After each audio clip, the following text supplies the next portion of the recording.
There is a peculiar kind of gravity that our screens exert. They pull light, sound, and our attention into their glowing centers, often becoming the overwhelming focal point of a room. The furniture we choose to hold them can either amplify this dominance or offer a gentle, grounding counterpoint. The minimalist floating TV console table belongs firmly to the latter philosophy. It is an exercise in quiet support, in providing a stage without ever attempting to steal the scene. It is the art of presence through absence, of creating a foundation that feels less like an object in the room and more like a serene, intentional plane emerging from the wall itself. The first principle is the illusion of weightlessness. By forsaking legs and anchoring directly to the wall studs, the console severs its visual connection to the floor. It is a profound psychological shift. The floor space remains uninterrupted, flowing cleanly beneath it, making the room feel instantly more expansive and airy. The console becomes a horizontal line, a deliberate shelf that seems to hover in space. This is not a piece of furniture that occupies. It defines. It draws a clean, calm line that organizes the wall without dividing the room. The eye is not drawn to a bulky cabinet, but the space around it, to the objects placed upon it, and ultimately to the wall itself, which becomes part of the composition. The material soul of this minimalist statement is almost invariably wood. But this is wood in its most refined elemental form. There is no ornate grain shouting for attention, no dramatic knots acting as centerpieces. Instead, the beauty is in the calm, uniform texture and the quiet warmth that only wood can provide.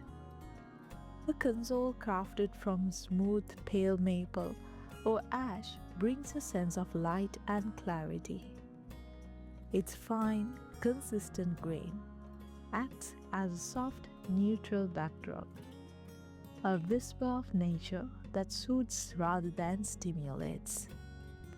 The wood feels like a breath, like a matte canvas upon which the elements of your space, the black screen, a single ceramic vase, a stack of books can rest and resonate.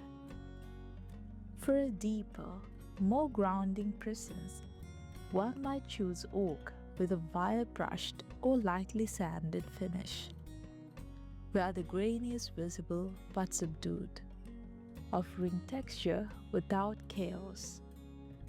Or, for the ultimate in serene sophistication, a console of rich dark walnut, its surface finished to a soft open pore mat that absorbs light rather than reflects it.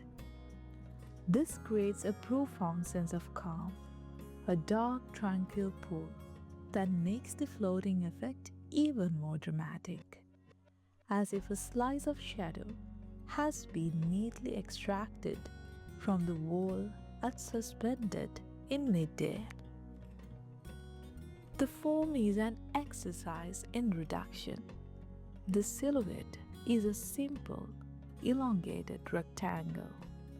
The edges are often softened with a slight round over or a clean, precise bevel, not for decoration, but to catch the light in a gentle line and to invite a tactile appreciation.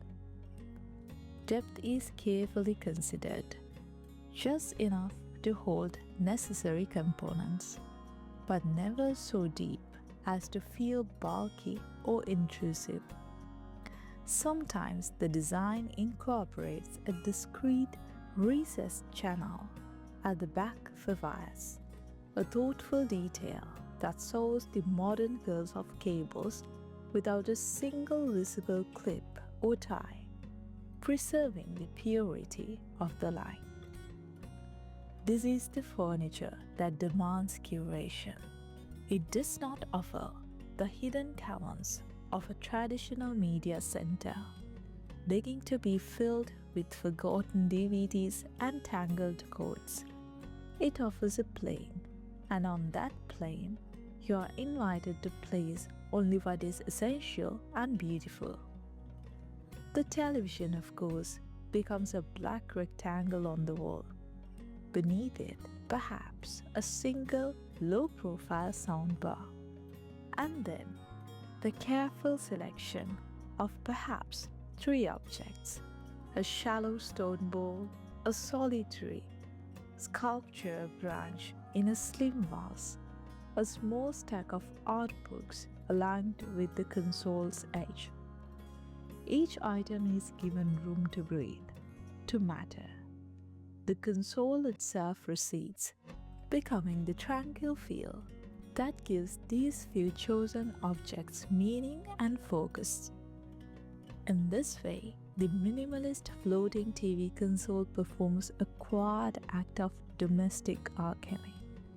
It transforms the television wall from a site of technological clutter and visual noise into a zone of composed tranquility. As always, I'm curious to know which element of this quiet design philosophy speaks to you the most. Let me know your thoughts in the comments below. So until next time, happy decorating.